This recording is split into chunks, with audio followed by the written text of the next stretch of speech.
안녕하십니까? 이 방송을 시청하시는 모든 분들에게 하나님의 크신 은혜와 예수님의 따뜻한 사랑이 듬뿍 임하기를 기도합니다. 지금으로부터 2000여 년 전 예수님께서는 제자들과 더불어 갈릴리 호수 주변에서 병도 고치시고 말씀도 선포하시고 많은 이적을 베푸시면서 아주 바쁘게 지내시고 있었습니다. 이때 찾아온 바리새파 사람들과 율법 학자들은 제자들이 손을 씻지 않고 먹는 것을 보았습니다. 그리고 그것을 문제 삼아 주님을 헐뜯었습니다. 예수님은 그 사람들에게 그들의 전통으로 하나님의 계명을 범하고 있음을 지적하시고 갈릴리를 벗어나 레바논 지역인 두로와 시돈으로 가셨습니다. 두로와 시돈은 갈릴리에서 북서쪽에 위치해 있고 지중해를 접하고 있는 해안 지방으로 무역이 발달한 도시였습니다. 레바논 하면 대표적인 나무가 있는데 어떤 나무죠? 레바논 국기에 그려있는 백향목입니다. 이 백향목은 중동 지방에서 최고의 목재였던 것 같습니다. 성경에서도 하나님의 성전을 건축할 때 레바논 백향목을 가져다가 사용한 것을 볼 수가 있습니다. 주님이 이곳에 찾아간 이유를 찾아보면 마가복음 7장 24절은 한 집에 들어가 아무도 모르게 하시려고 했다 말하고 있습니다. 병자들이 고쳐달라 끊임없이 밀려오고 조그마한 흠이라도 잡아서 예수님을 고소하려는 감시자들이 늘 있는 유대 땅을 떠나 레바논 땅 두로와 시돈 지방으로 가셔서 백향목 향기 가득한 숲을 지나서 지중해 어느 바닷가 언덕 그 어느 한 집에 아무도 찾지 않는 곳에서 밀려오는 파도를 바라보면서 그동안 쉼없이 하시던 일을 잠시 내려놓고 푹 쉬면서 힐링을 하고 싶었나 봅니다. 그런데 문제는 목적지에 도달하기도 전에 일이 틀어져 버렸습니다. 무슨 일일까요? 마태복음 15장 22절 가나안 여자 하나가 그 지경에서 나와서 소리를 질러 가로되 주 다윗의 자손이시여 나를 불쌍히 여겨 주소서 내 딸이 흉악히 귀신 들렸나이다. 아무도 모르게 아무도 찾아오지 않을 것 같은 레바논 땅 두로와 시돈 지방에서 한 여인이 나와서 예수님을 찾으면서 소리를 질러요. 주 다윗의 자손이시여 나를 불쌍히 여기소서 내 딸이 흉악한 귀신이 들렸나이다. 내 딸을 고쳐 주소서. 그런데 주님은 들은 채 하지 않으세요. 마치 휴가를 망친 자를 피하려 하듯이 그냥 지나가십니다. 여인은 다시 부르짖습니다. 제 딸에게 자비를 베푸소서. 그래도 예수님은 이렇다 저렇다 말 한마디 없으시고 그분의 길을 그냥 가시는 것이었습니다. 보다 못해 제자들이 말합니다. 여자가 우리 뒤에서 소리를 지르오니 보내소서. 제자들도 그 여인을 향한 동정이 생겼어요. 그냥 돌려보내려면 자신들이 돌려보냈겠죠. 이 여자의 소원을 들어주는 것이 좋다고 생각했나 봅니다. 그럼에도 주님은 그 여인을 완전히 무시했습니다. 그날따라 주님은 왠지 딴 분처럼 행동하시는 듯 했습니다. 주님이 이 땅에 오셔서 가난한 자에게 복음을 전하고 악마에게 포로된 자를 자유케 하고 눈먼 자를 다시 보게 하고 눌린 자에게 자유를 주시고 하나님의 은혜의 해를 전하는 것을 그분의 사명으로 여기시고 그렇게 실천하며 그날까지 오셨는데 이 순간만큼은 여인의 부르짖음에 뒤도 돌아보지 않으신 것이었습니다. 제자들까지 나서서 어떻게 좀 해보시죠 라고 말할 때 그분의 대답은 나는 이스라엘 집에 잃어버린 양 외에는 다른 데로 보내심을 받지 아니하였노라. 즉 나는 이스라엘 사람만 위해 이 지구에 왔을 뿐이야 라고 말씀하시는 것이었습니다. 이미 주님은 다른 땅 두로와 시돈에 오셨으면서도 이렇게 말씀하신 것입니다. 그러면 이 여인이 도대체 누구이기에 주님은 그렇게 외면하시는 것일까요? 이 여인의 정체를 마태복음은 가나안 여인이라고 말하고 마가복음은 이렇게 말합니다. 그는 헬라인이요 수로보닉의 족속이라.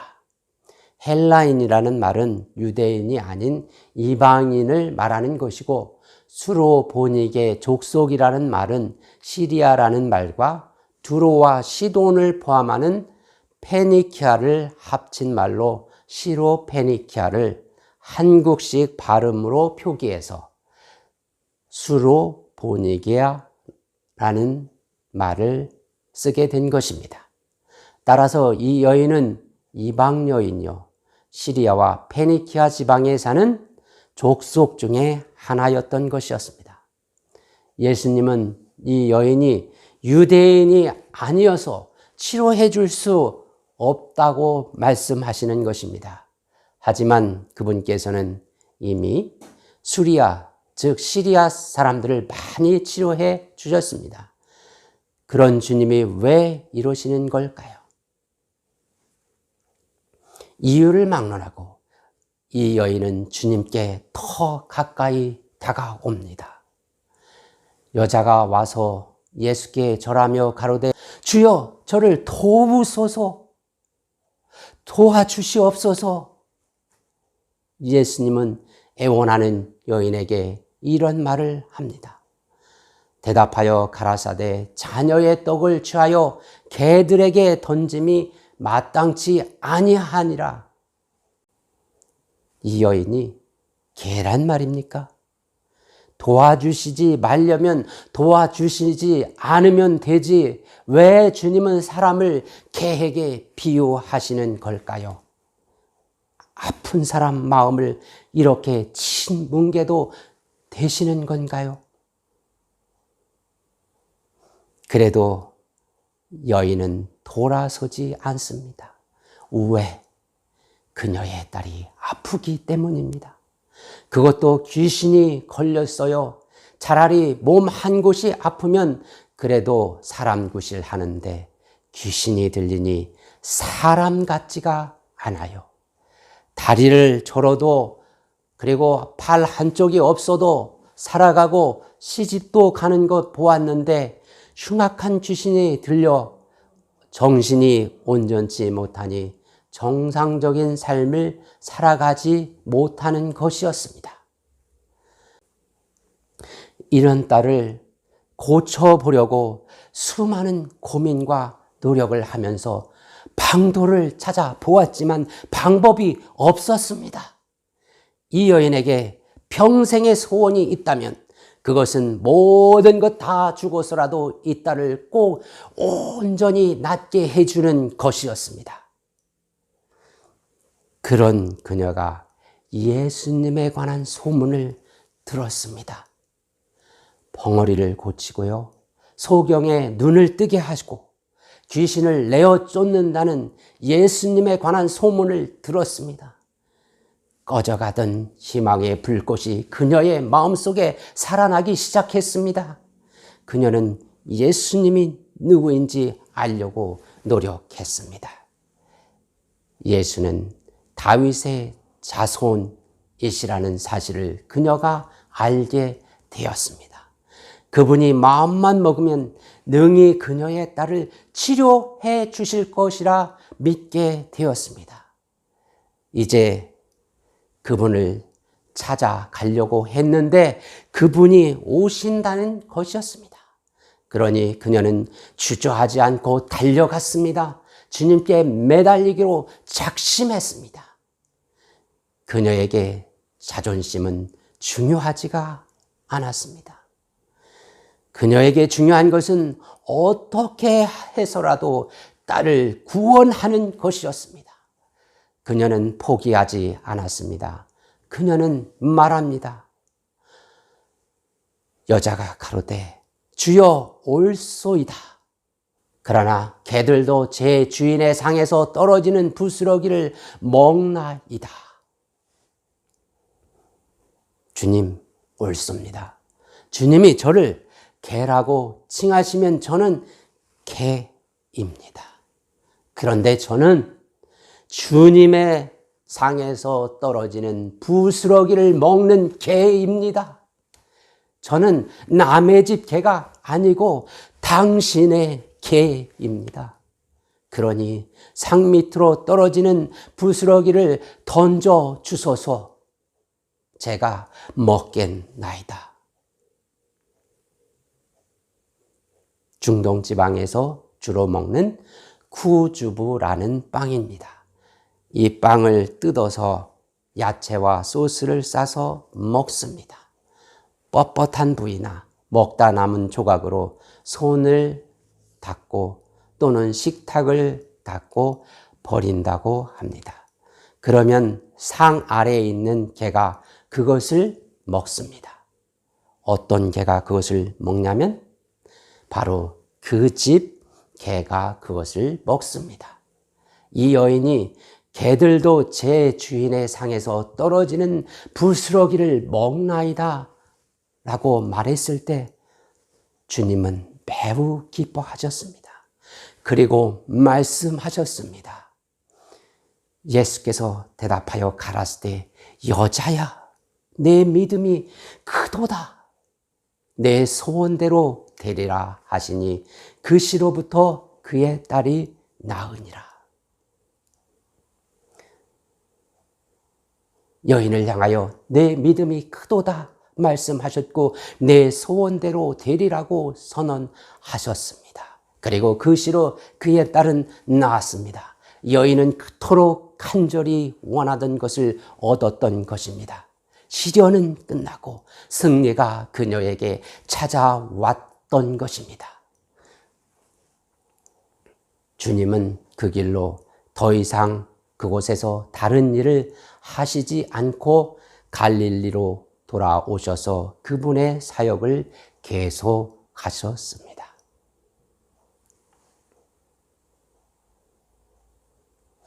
우리는 이 이야기를 통해 여자여 내 믿음이 크도다 예수께서 말하신 이 말씀 속에서 큰 믿음이 무엇인지를 생각해 보게 합니다. 그리고 한 개인을 향한 예수님의 열정을 또한 생각하게 합니다.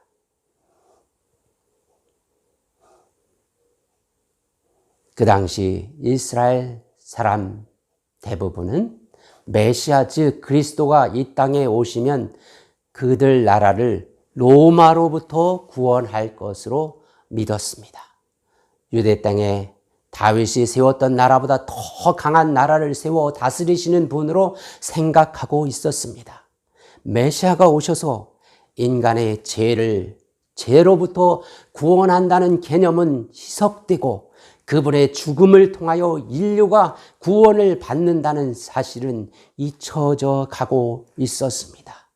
그들은 수많은 양을 잡아서 제사를 드렸지만 막상 이 죽임을 당한 양들이 메시아신 예수님을 상징하고 있음을 잃어버리고 있었습니다. 베니키아 여인이 다윗의 자손이시여 외쳤을 때 주님이 침묵하셨습니다. 그리고 침묵 속에 질문을 줍니다. 다윗의 자손, 내 말대로라면 내가 이스라엘을 해방시키고 부흥시킬 자인데 이방인인 너와는 무슨 상관이야? 이스라엘 사람들의 일반적인 생각대로라면 너희 이방인들은 개에 불과한데 내가 왜 이스라엘 자손에게 줘야 할 빵을 너에게 주는 거지. 그때 여인이 정답을 말합니다. 저는 주의 밥상 아래에 있는 당신의 개입니다. 제가 무엇이든 간에 당신은 저의 주인이고 저는 당신의 소유입니다. 바로 이것이 큰 믿음입니다. 오늘 예수님이 여러분들에게 내가 누구냐 묻고 계십니다. 이때 당신은 나의 주인이십니다. 그리고 너는 누구냐고 물으실 때 저는 주님의 것입니다 라고 대답하십시오.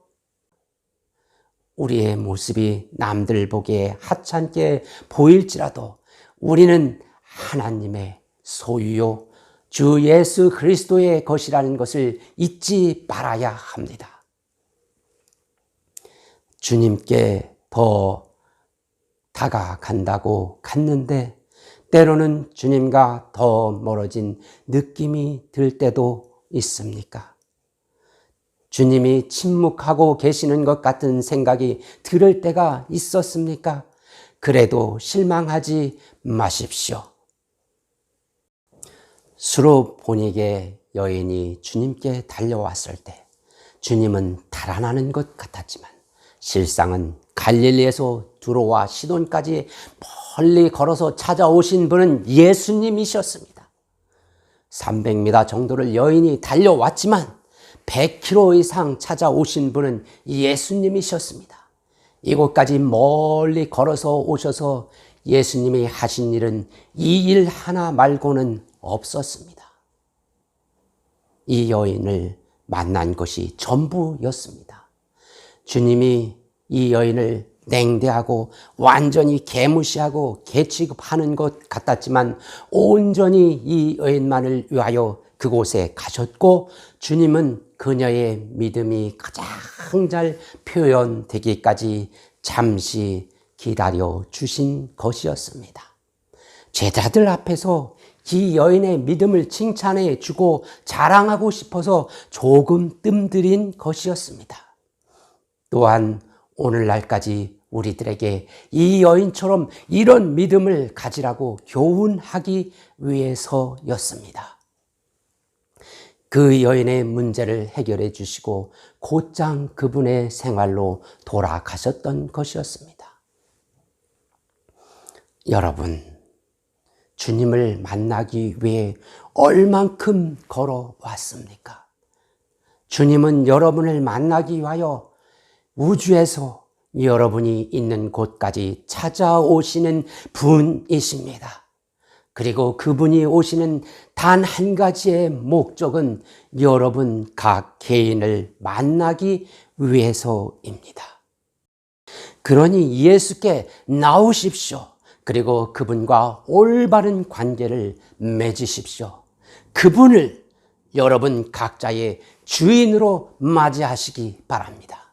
그러면 그분께서 여러분의 문제를 해결해 주실 것입니다. 예수님이 진실로 여러분들을 소중히 여기십니다. 언뜻 그분은 여러분을 만나주지 않는 것처럼 사람을 차별하는 듯 하지만 그렇지 않습니다. 로마서 10장 11절 성경에 이르되 누구든지 저를 믿는 자는 부끄러움을 당치 아니하리라 하니 유대인이나 헬라인이나 차별이 없음이라. 한 주께서 모든 사람의 주가 되사 저를 부르는 모든 사람에게 부요하시도다. 누구든지 주의 이름을 부르는 자는 구원을 얻으리라. 어느 날 인생을 살다 뒤돌아보면 나만 힘든 것 같은 때가 있습니다. 이웃집에 사는 아무개는 선하게 사는 것 같지 않은데도 일들이 잘 풀리는 것 같이 보일 때가 있습니다. 예수님을 믿지 않는데도 잘 나가고 있는 것 같이 보인다 말입니다. 그러나 하나님은 우리를 주인공으로 삼으려 잠깐 한 걸음 머물러 있을지라도 하늘 높은 곳에서 가장 큰 망원경으로 우리를 바라다 보고 계십니다. 그분은 우리를 잘 알고 계십니다. 사람들은 왜 주께서 그 여인을 개에게 비유했냐고 많이들 질문합니다.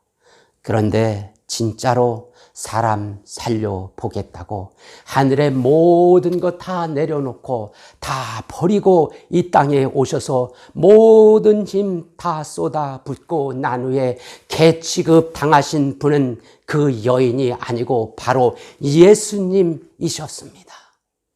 그때 사람들은 주님을 그렇게 대했습니다. 욕하고 조롱하고 채찍으로 후려치고 완전히 몸을 달가 벗기고 십자가에 못 박았습니다. 그래도 그때 주님은 참으셨습니다. 사랑하니까 사람들을, 그 중에서도 당신을 너무도 사랑했기 때문입니다. 그분은 레바논 땅 한 여인이 제 딸을 귀신으로부터 구하려고 몸부림치는 작은 몸부림에서 동질감을 느꼈을 것 같습니다. 그래서 그 마음이, 그 믿음이 다 보일 때까지 기다린 것이기도 했습니다. 오늘 이 시간 함께하는 모든 분들에게 평안을 기원합니다. 어느 위치에 있든지 어떤 상태에 처해 있든지 예수님이 가까이 계심을 믿고 그분을 진정으로 주인으로 받아들이시고 승리하시기를 우리 주 예수 그리스도의 이름으로 기도합니다.